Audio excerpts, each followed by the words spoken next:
It is Health Diary. Thank you for making time. My name is Gladys Gachanja, and today we're coming to you from the Park Inn by Radisson here in Westlands. Now, the last time we spoke about the novel coronavirus, health experts had not christened it COVID-19, neither had the World Health Organization declared it a pandemic. 1 year later, many have lost their loved ones to COVID-19, and others have contracted the deadly virus but thankfully have survived to tell the story.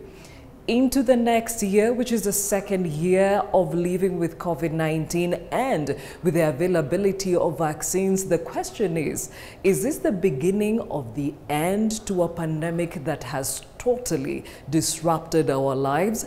We answer this question and many others right after this fact of the matter.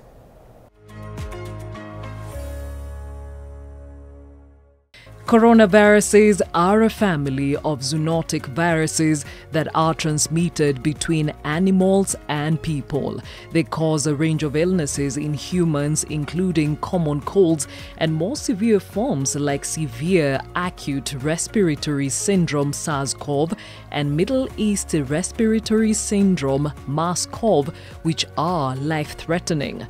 Currently, the world is facing a pandemic of the new strain SARS-CoV-2, or commonly known as COVID-19, which broke out in China in December of 2019. COVID-19 has since not only rapidly spread, infecting and claiming millions of lives, but also mutated to various variants. Several vaccines are at hand as additional tools for fighting the virus, with current evidence showing that the existing COVID-19 vaccines are effective at stopping disease, especially severe disease. So around July 2020, I got some symptoms that were flu-like, so just a runny nose, joint pains. And before that, we had gone to bury a friend of ours, that's the late Dr. Adisa Lugaliki. So on our way, one of us developed symptoms, and she went for testing. In those days, test results would come out like even almost a week. So I think it was around 19th of July thereabouts. That's when my test came back positive. During that period, we just started the home-based isolation protocols. My room was self-contained, so I would have my meals brought to my door, and I would pick them up. When I'm done, taken back by my nanny. Everything of mine was basically kept away from the rest of the families, including my laundry. It was very tough because you can't get out, you can't interact with people like my children. I had to use laptops and Zoom to just communicate to them, yet they were in the room next door. And after, I kept on also taking home-based therapies. So a lot of concoctions. They were not tasting very nice, even though at that time my sense of smell and taste had completely gone. So I was able to gulp them down. And I also took the recommended drugs. So the flus were on and off, and at some point you feel like you've recovered, and then 8 hours later you're down with shivers and chills. And that's when I decided to go public about my situation. Sometimes when I was very down, I would make a call to some colleagues who were working at that time in Kenyatta University COVID-19 isolation unit.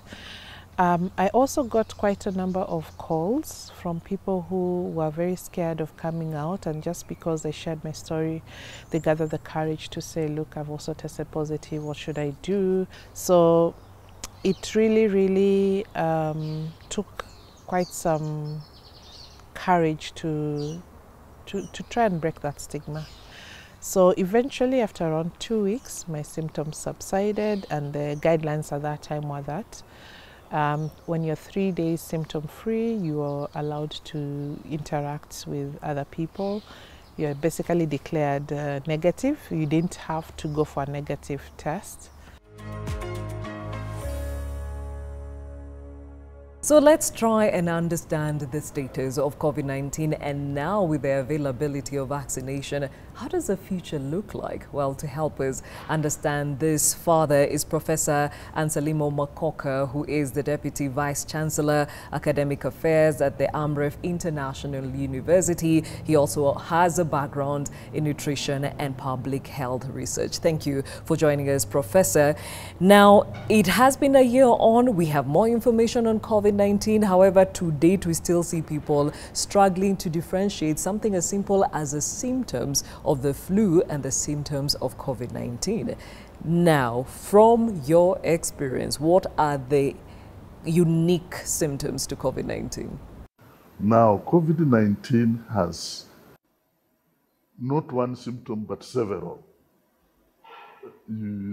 Different people may present with different symptoms. This includes a cough, headache, fatigue, now sore throats. So it's a combination, and it's this combination that makes it difficult even for to rely on clinical symptoms, and we have to go for tests to confirm that this is exactly COVID-19 that you are suffering from. So what's the difference between that and the flu symptoms? Because they look similar at times. The test is the one that will confirm. So that's why it's important for us to go for tests when we have symptoms that resemble those of flu. We heard of the SARS-CoV-1, which broke out in 2003 in China, MERS-CoV, which broke in 2012 in Saudi Arabia, and both claimed a lot of lives. But many years later, we are dealing with COVID-19, and it looks more deadlier than those two combined. What makes it so deadly? When the viruses that are not usually in the human body, these are viruses that are found in animals.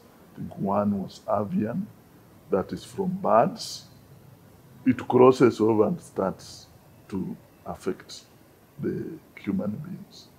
These being new viruses, our natural defense system is not prepared for them. So now we have to depend on one, how infectious, what is the rate of infection? You know, they differ in their rate of infection, how fast they infect the populations globally. And we were lucky that the rate of infections of the other two was not as rapid as that of COVID-19. Then two, after we have been infected, how soon do they cause death?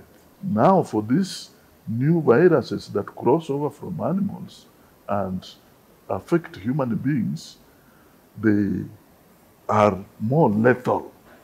They are more likely to cause death.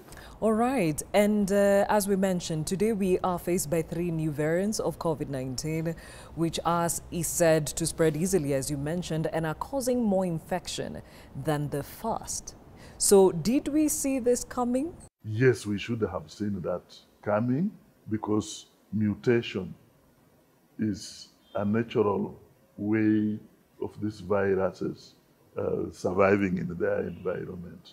They keep changing their genetic structure, and even the earlier viruses that we have, the HIV, has been mutating. The common cold that I mentioned again is constantly mutating. Yes, we should have seen that coming. And still on mutations, do we expect it to morph even further with time? The more this virus multiplies and spreads, the higher the chances of mutation. But if, for instance, we are able to manage it globally through the vaccinations, so as to reduce the spread of this, the spread and multiplication, then there will be less of the new strains and less of the new variants. Now, still on the new variants, they seem to have introduced additional symptoms. Now we're hearing there's conjunctivitis that's involved, diarrhea, discoloration of fingers and toes, even a rash. Is this to show the severity of the new variants, perhaps? In fact, it's confusing because the studies that have been done show that predominantly the symptoms are basically similar between the original virus in China and these new strains. However, there are symptoms which are more, you see them more among the original strain from China, like loss of sense of smell and taste, than in the new strains. That does not mean that people suffering from the new strains or for the viruses do not experience, but fewer of them do than in the original. In the newer strains, we are seeing more of cough and fatigue than in the older strain or variant. All right. Now that positivity rate in Kenya seems to be spiking up, and the hospitals are even reporting severe cases of COVID-19. Do you think, again, this is a reflection of the new strains, or have we let down our guard as Kenyans in as far as the COVID-19 prevention protocols? We do not have enough evidence of now to say that this third wave, as we are calling it, is predominantly due to new strains. Of course, we can't rule out having let our guards down, for instance, political activity without regard to the basics of prevention of COVID-19, looking around, people walking without masks, social distancing not being observed. So it could be a combination of both. Now, the incubation period of COVID-19, which is the time between the exposure to the virus and the onset of symptoms, is on average 5 to 6 days, but it can be as long as 14 days. So has this timeline changed with the new variants? As for of the evidence we have now, there's no substantial difference between that period for the new and the old. Still on incubation, now that we understand the epidemiology of the new novel coronavirus better, does contracting COVID-19 and recovering from it make you immune to reinfection? Most of the studies tell us that, from the information we get from them, is that once we have been infected, there is at least some period of time where we will be relatively safe. That is, we have a lower risk of contracting the COVID-19 compared to those who have not yet contracted the virus in the first place. As time goes on, we are seeing, yes, there are some people who are contracting this more than once. And we are also seeing, as new strains emerge, particularly the one in South Africa, those who had been exposed to the earlier version, when they are exposed to this new, they tend to have again symptoms, though milder symptoms. There has been talk of the long haul disease, which points to those recovering from COVID-19, whether asymptomatic or having had severe disease, to be dealing with after effects of this condition. For example, others have been diagnosed with asthma way after the fact. Explain this. From the evidence that is emerging from those who have suffered and recovered, it looks to have other complications. For some, the brain is affected. For some, other organs. And in fact, as we are talking, we are just still getting evidence of new complications. When we say somebody totally recovered from it, that could actually not be the case. Fortunately, those are fewer cases than the ones who seem to completely recover. Okay, Professor, we'll take a short break here on Health Diary. At this point, when we come back, we talk more about the new vaccines, or the vaccines now in the market, and again, understand if this is a hope and light at the end of the tunnel that we've all been waiting for. We'll be right back.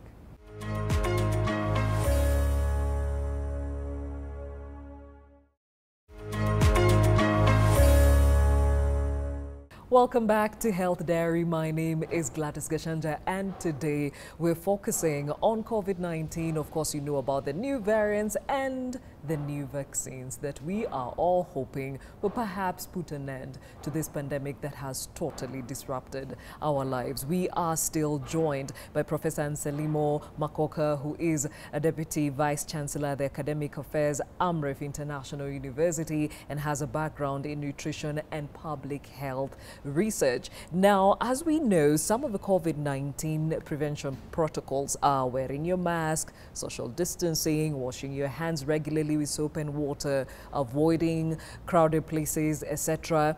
How effective are these protocols? These protocols are fairly effective if implemented properly. But the problem is in the implementation. Remember, like in the Kenyan case, we are in a situation where quite as a part of our population don't believe the virus exists in the first place. They believe this is an invention.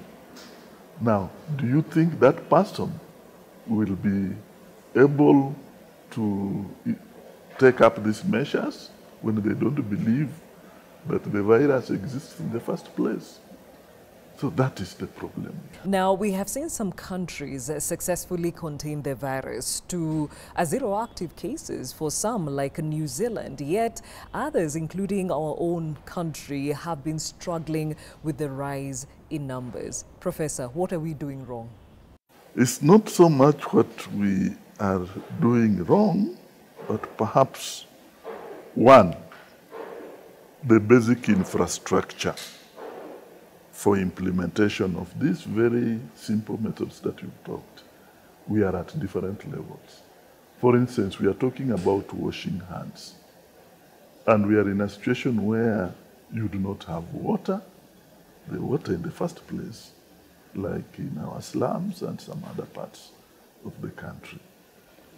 We are talking about social distancing. This is sometimes not possible in some circumstances. The communication and the way we are able to effectively involve the populations also will differ from country to country.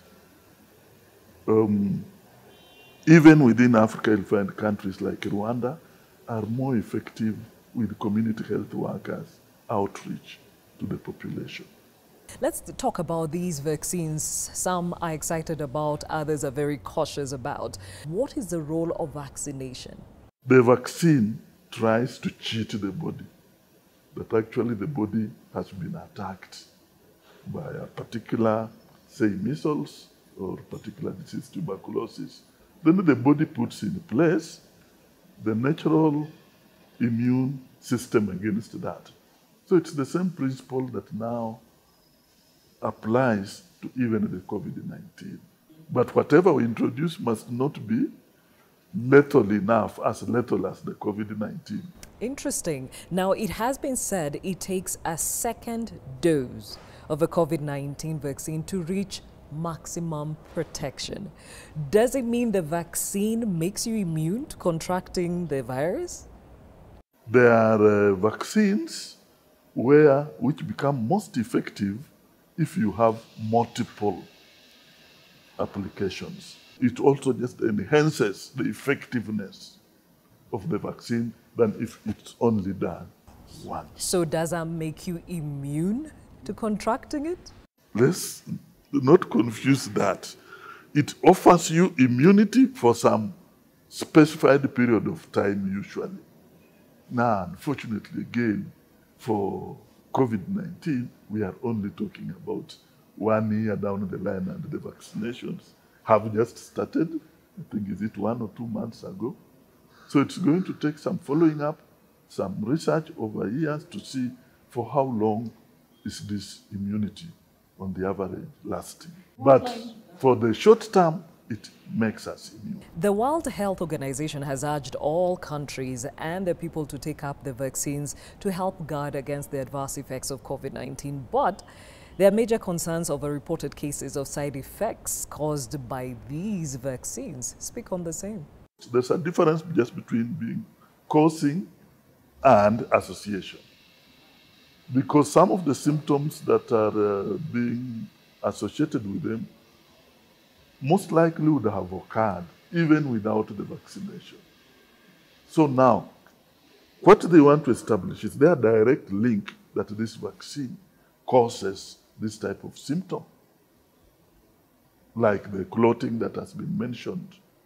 And as we talk now, there's no direct evidence. This is what the World Health Organization is telling us. Recently, France, Italy admitted that their ban on one of the COVID vaccines in the market is actually political, and they have since resumed inoculation.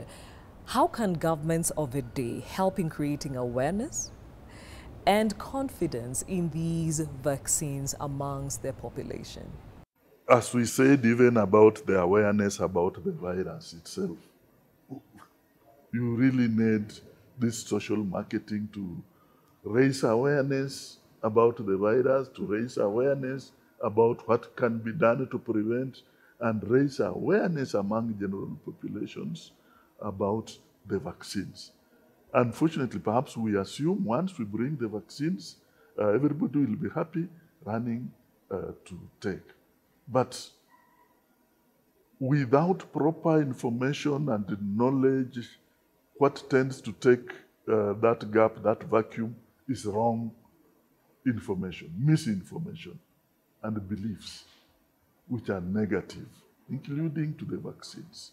This is what we are experiencing. But strong evidence is that this is safe.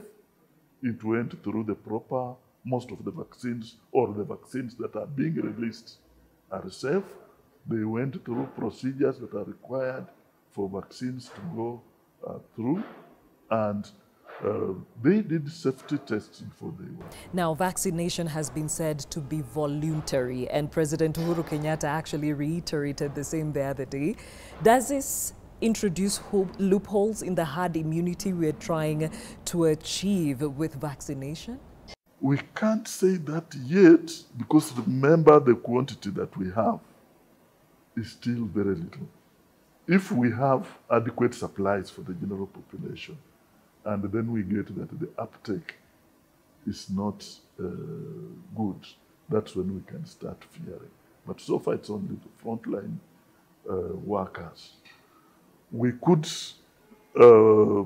use this period now to really get the opportunity to get more information, more awareness to the general population before we get in more supplies, to reduce that risk that many people will not go for the vaccine. Now, talking about the supply and demand, there are several vaccines in the market. Each country is taking the one they can afford, and others are today inoculating the general population. But countries like Kenya, we have a long way to go, perhaps up until 2023. Does this mean some countries might be left behind in trying to protect their communities from COVID-19? Of course. If we are particularly relying on what we are getting as aid, we don't have much say as the countries that have adequate supplies, capacity to manufacture and distribute to their own citizens. It's a competition that we are not equal. So those countries that have the capacity and resources to produce adequate vaccines for their citizens, obviously, will be able to cover their citizens with the vaccines much, much earlier than the rest of the countries that will rely on aid or even purchasing when we have economic hardships. Even as we bring this conversation to a close, How long after vaccination, Professor, should the population ease up on the laid down COVID-19 prevention protocols? You know, they're wearing the masks, social distancing. It would be a tragedy, it would be a very bad effect of the vaccines if we eased up.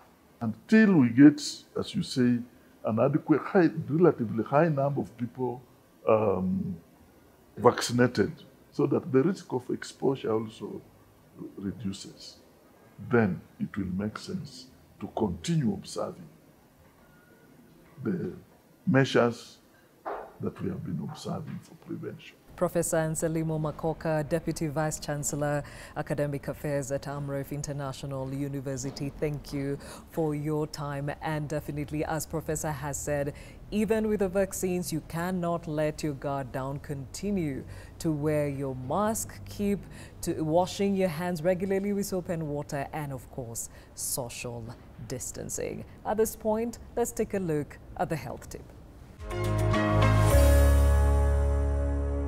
You're going to use cucumber, some apple, ginger, baby spinach, and some celery. All these ingredients, you find that you're getting some vitamin A, C, and K, and also some vitamin E, and some ginger, which is inflammatory, and some antioxidants from the apple, like polyphenols.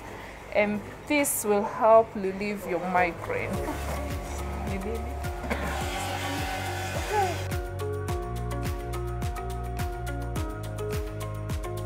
And then we can have a migraine reliever juice. We see your questions and comments around the vaccine and, of course, the new variants of COVID-19. And clearly, this conversation needs to continue even as we try to understand what the future looks like. Well, remember those social media platforms for any of your questions and comments. My name is Gladys Gachanja, and we've been coming to you from Parking by Radisson here in Westlands. Until next time, see you.